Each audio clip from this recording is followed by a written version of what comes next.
Welcome friends. Baakiyalakshmi இன்னைக்கு எபிசோட்ல என்ன கதை வந்துச்சுன்றதை பத்தி பார்க்கலாம்.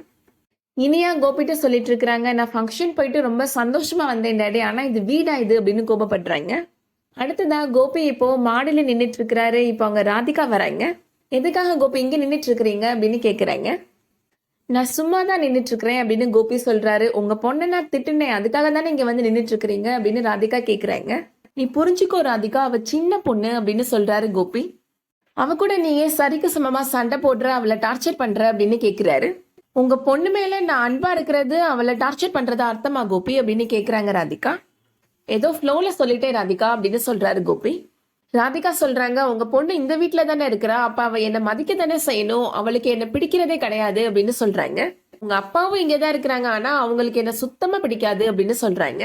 கோபி சொல்றாரு, நான் உன்னை லவ் பண்ணி கல்யாணம் பண்ணிக்கிட்டேன், ஆனா அவங்க எல்லாருமே உன்னை உடனே அக்செப்ட் பண்ணணும்னா அது எப்படி முடியும் ராதிகா அப்படின்னு கேக்குறாரு. ஏன் மயு உங்களை ஏத்துக்கலையா அப்படின்னு கேக்குறாங்க ராதிகா.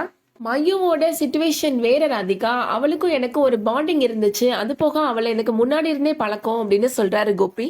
கொஞ்சம் டைம் ஆகும் ராதிகா அப்படின்னு சொல்றாரு. உங்க அம்மாவும் அப்பாவும் உங்களோட முன்னாள் மனைவி அந்த பாக்கியாவை தான் மருமகள்னு சொல்றாங்க, நீங்க என்னதானே கல்யாணம் பண்ணிக்கிட்டீங்க, அப்ப அவங்களுக்கு நான் தானே மருமக அப்படின்னு சொல்றாங்க ராதிகா. நீங்க என்ன பண்ணுவீங்கன்னு எனக்கு தெரியாது, உங்களோட அம்மாவும் அப்பாவும் என்ன மருமகளா ஏத்துக்கணும் அப்படின்னு ராதிகா சொல்றாங்க. உங்க பொண்ணு என்ன மதிக்கணும் அப்படின்னு சொல்றாங்க ராதிகா. நான் போய் என்னோட அம்மா அப்பாட்ட போய் உன்னை மருமகளா ஏத்துக்கணும்னு எப்படி பேச முடியும் அப்படின்னு சொல்றாங்க கோபி. பேசணும் கோபி, நீங்க தான் பேசணும் அப்படின்னு சொல்றாங்க ராதிகா. அவங்க எல்லாரும் என்னை ஏத்துக்கிறதுக்கு என்ன பண்ணணும் நீங்க செய்யலான்னு யோசிங்க கோபி அப்படின்னு சொல்லிட்டு போறாங்க ராதிகா. கோபி இப்போ வீட்டுல நடக்கிற பிரச்சனைகளை நினைச்சு ரொம்ப அப்செட் ஆயிடுறாரு. மாடியிலே இருந்து குடிக்க ஆரம்பிச்சிடுறாரு. எல்லாருமே இப்போ தூங்கிட்டு இருக்கிறாங்க. கோபியோட அப்பாவுமே தூங்கிட்டு இருக்கிறாரு. சடனா அவர் முழிச்சு பாக்குறாரு.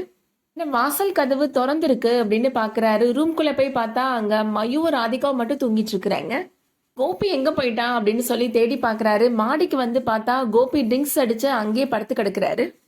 கோபியோட நிலைமையை நினைச்சு வருத்தப்பட்டு அங்கிருந்து வந்துடுறாரு கோபியோட அப்பா.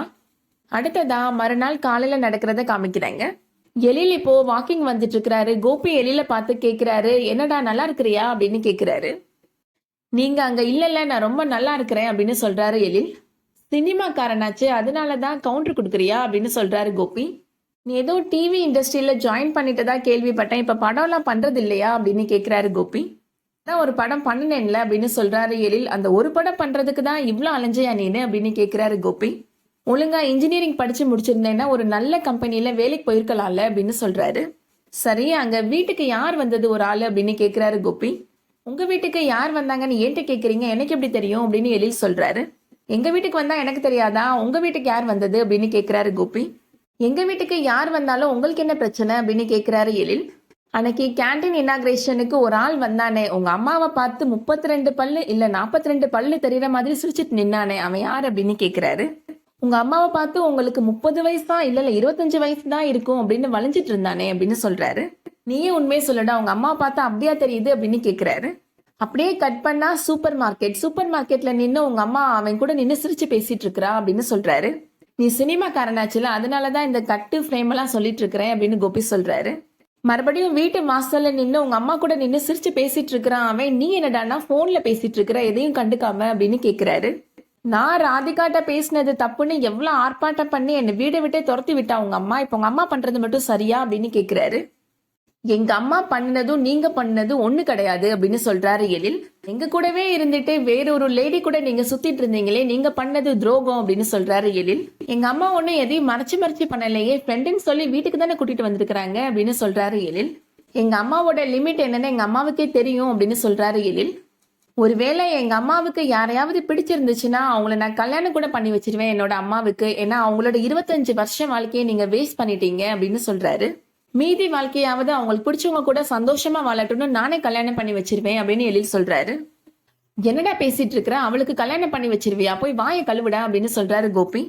எங்க வீட்டுல என்ன நடக்குதுன்னு பாக்குறதுக்காக தான் எங்க வீட்டுக்கு ஆப்போசிட்லயே குடி வந்தீங்களா நீங்க அப்படின்னு கேட்கிறாரு எழில். நிம்மதியா நான் வாக்கிங் போயிட்டு இருந்தேன், தேவையில்லாம வந்து டிஸ்டர்ப் பண்ணிட்டு இருக்கிறீங்க அப்படின்னு சொல்லிட்டு எழில் அங்கிருந்து போயிடுறாரு.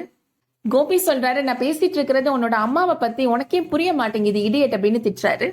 அடுத்ததா இப்போ பாக்கியா வீட்டுல நடக்கிறத காமிக்கிறாங்க. அமிர்தாவோட அம்மாவும் அப்பாவும் ஊருக்கு கிளம்பி போறாங்க. நீங்கெல்லாம் கண்டிப்பா ஒரு தடவை ஊருக்கு வரணும் அப்படின்னு கூப்பிடுறாங்க. பாக்கியா சொல்றாங்க, எழில் அமிர்தாவை கூப்பிட்டுட்டு ஊருக்கு வரும்போது நாங்களும் கண்டிப்பா வரோம் அப்படின்னு சொல்றாங்க. பாக்கியா மாமியார்ட்ட சொல்லிட்டு போலாம் அப்படின்னு அமிர்தாவோட அம்மா கேக்குறாங்க. உங்க ரூம்ல இருக்கிறாங்க அப்படின்னு சொல்றாங்க பாக்கியா. நான் போய் கூப்பிட்டுட்டு வரட்டுமா அப்படின்னு கேக்குறாங்க.